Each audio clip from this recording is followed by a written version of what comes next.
inputnya ada proses mekanisme yang dilakukan, baik di internal birokrasi, melalui pendekatan komunikasi rapat-rapat Banggar DPRD Provinsi Jawa Barat. Ini adalah bagian dari input.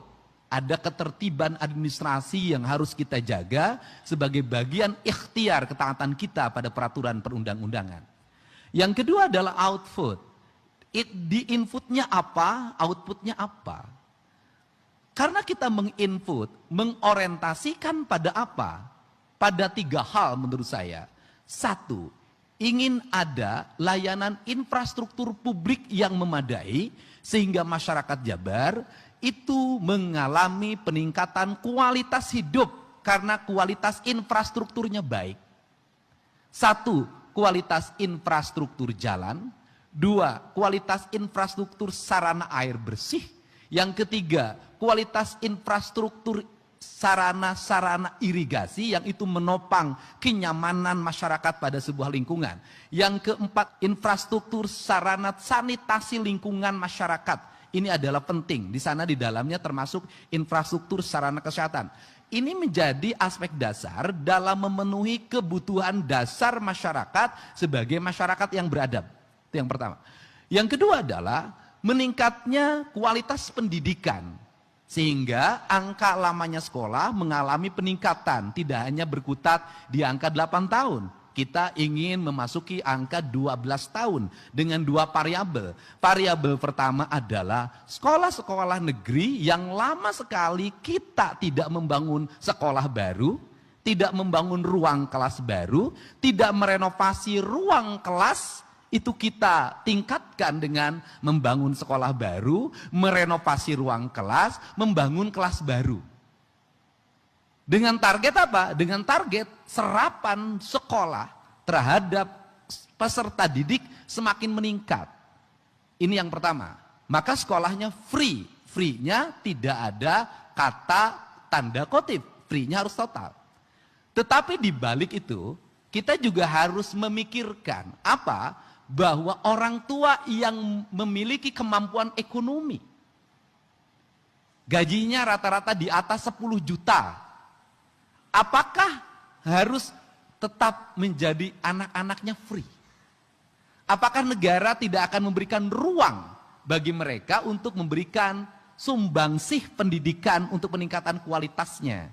Seluruh rangkaian ini nanti harus kita bicarakan bersama. Apakah anak gubernur harus gratis? Apakah anak pimpinan DPRD harus gratis? Apakah anak anggota DPRD harus gratis? Apakah anak seorang manajer yang gajinya 50 juta per bulan harus gratis? Tetap hari ini gratis, tapi ke depan kita harus membuka ruang mereka. Untuk apa?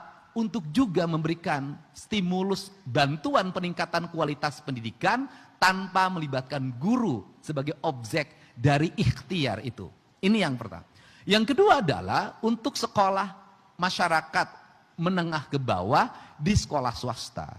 Maka masyarakat menengah ke bawah diberikan ruang sekolah di sekolah swasta dengan seluruh pembiayaannya dan kebutuhan pendidikannya, buku, baju, sepatu, tas, pulpen, itu menjadi tanggungan pemerintah. Sehingga ke depan tidak ada lagi alasan bagi masyarakat Jawa Barat untuk tidak bersekolah. Baik di sekolah negeri maupun sekolah swasta. Itu kan variabel yang di 2026 itu. Kemudian yang berikutnya adalah ikhtiar layanan kesehatan. Ikhtiar layanan terhadap kesehatan kita bisa melihat. Apa sih yang menjadi problem di masyarakat kita? Yang menjadi problem di masyarakat kita adalah BPJS-nya sudah dibayar.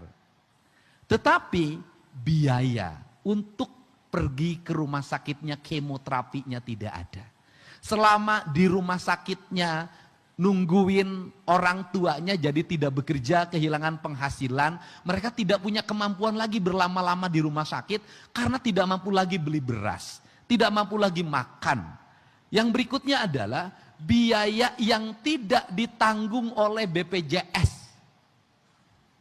Ini harus ada ikhtiar yang bukan lagi disandarkan pada aspek-aspek regulasi undang-undang tentang peraturan daerah, tentang anggaran belanja dan pendapatan daerah, Maka salah satunya adalah mendorong yang disebut dengan rereongan Sapoe Sarebu di seluruh daerah di Provinsi Jawa Barat, termasuk di kantor-kantor pemerintah provinsi dan kabupaten kota, untuk memberikan ruang apa? Memberikan ruang fiskal bagi mereka keluarga yang mengalami kesulitan keuangan.